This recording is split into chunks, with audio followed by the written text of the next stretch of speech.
السلام علیکم ناظرین، ڈرامہ سیریل محشر میں آپ نے دیکھا کہ سمیر فارس سے کہتا ہے کہ میں دیکھ رہا ہوں تم مجھے کافی دن سے اگنور کر رہی ہو۔ فارس سمیر سے کہتی ہے کہ میں تمہیں جان بوجھ کر اگنور کر رہی تھی کہ تمہیں کوئی فرق پڑتا ہے کہ نہیں۔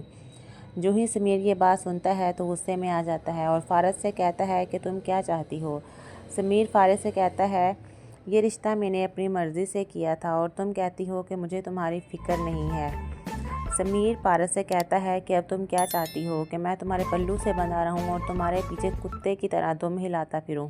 یہ بات سن کر فارس کہتی ہے آواز نیچی رکھو۔ فارس کہتی ہے میں نے کب کہا تم میرے پلو سے بندھے رہو اور یا کتے کی طرح میرے آگے پیچھے دم ہلاتے پھرو۔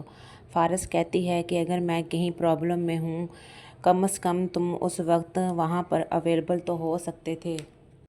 تو سمیر فارس سے کہتا ہے میں اگر سروس اسٹیشن پر نہیں آ پایا تو اس بات پر غصہ ہے تمہیں۔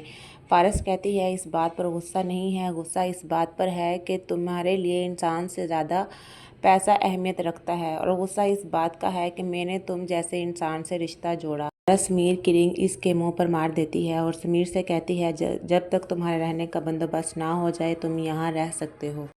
پھر کچھ دیر بعد پارس کو سمیر کی ماں کی کال آتی ہے اور وہ پارس کو کھری کھری سناتی ہے اور کہتی ہے جس طرح تم نے میرے بیٹے کا دل توڑا ہے تم بھی کبھی سکھی نہ رہو، تم ایک آوارہ لڑکی ہو، تم سے رشتہ رکھنا بنتا ہی نہیں تھا۔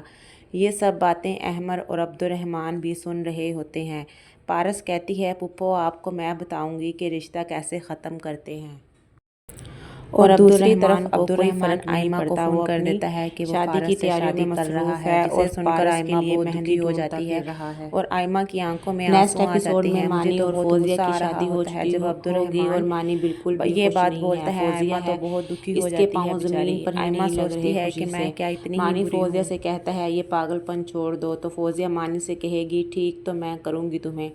عبدالرحمن اور پارس کی بھی شادی ہو جائے گی۔ عبدالرحمن شادی کرنے کے بعد سوچے گا کہ اس نے آئمہ کے ساتھ اچھا نہیں کیا، اب کیا فائدہ، اب تو چڑیاں چگ گئی کھیت۔